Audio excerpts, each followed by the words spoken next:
Welcome back, you're watching Prime Property. The Eastern Corridor of Mumbai is abuzz with real estate activity. New land available for development and improved infrastructure has turned the Eastern Corridor of the financial capital into a new investment hotspot. Manas Vigilani has that report.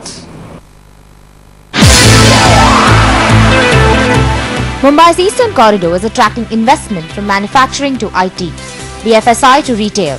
Developers are now turning their attention from fully exploited western suburbs to the eastern suburbs. Mumbai's Eastern Corridor has sprung into sharp focus after government notification declassifying 800 hectares of industrial area into residential.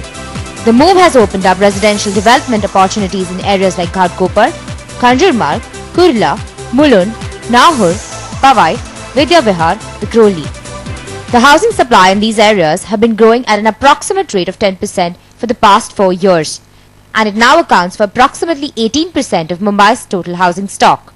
When you look at any development, if they are linked very well to places in the which are already developed or which we call central business districts, they would prefer to be there because one, you are still away from the crowd but yet well connected. Let's take for example places like Ghatkopar and all, which are very well connected to Powai. Places like Sion, which are very well connected to Sion, Chembur, etc., which are now getting very well connected to BKC.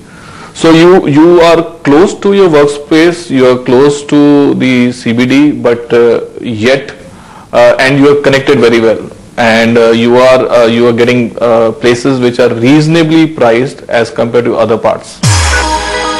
Not just the increased residential supply, but the latest infrastructure additions to the Eastern Corridor are adding to the buzz. The 16.8 km long Eastern Freeway connecting Ghatkopar to South Mumbai via Eastern Express Highway, the 11 km Versova Andheri Ghatkopar metro line that connects western suburb to the eastern suburbs, the 8.8 km Wadala Chembur monorail phase 1, which will eventually connect to Lower Parel in central Mumbai, the Santa Cruz Chembur link road that connects to Eastern Express Highway. The recent real estate developments in these areas is led by some of the renowned names in Mumbai like Godrej Properties, Nirmal Lifestyle, Hiranandani Group, HDR, Rindal Group, to name a few. And they are coming up with integrated townships in these areas in order to cater to the anticipated demand. About 3,000 odd units that got launched in the last 1 year or so, and the lion's share of this went to Mulund with about 1,500 odd units, followed by Chembur and then of course Ghatkopar. So these are some of the locations, and then you have locations which are upcoming like Kanjurmarg, Vikhroli, which have also started seeing residential developments. Our estimate is about 5 to 8% increase in prices if the sentiment does convert into demand, which we're all waiting and watching for in the next 6 to 12 months. This demand is also pushing up prices in these areas. Property prices in Chembur have risen by as much as 25% in the last 2 years, primarily due to proximity to the Eastern Freeway. Markets such as Kanjurmarg, Kurla, Powai and Ghatkopar saw residential property prices rise anywhere between 23% to 32% in the past year.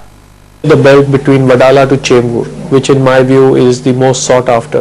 The price range between 12 to 17,000 rupees square feet, depending on the stage of the project, we're seeing these other prices. Now these are all mid-segment to premium, not necessarily luxury. When you move towards Powai, that's a little more premium, already established. We're seeing the rates prevail between 17,000 to even 23,000 rupees square feet. And then in some of the other markets like Bhandup or Vikhroli or Kanjurmarg, which are yet to catch up because they yet have a one-notch kind of inferior image, which is changing with a lot of developments coming there. I think the prices range from 10,000 to 12,500, 13,000 rupees square foot. But the good news is that infra developments have only increased the pace of construction and property prices are yet to catch up.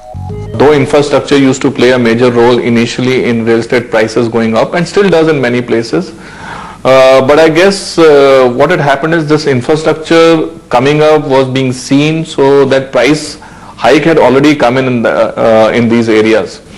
It is the transactions, once the infrastructure comes in place and starts operating, then the transactions start increasing more.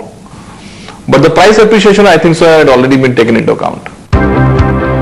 Commercial office space activity has also gathered momentum in this corridor.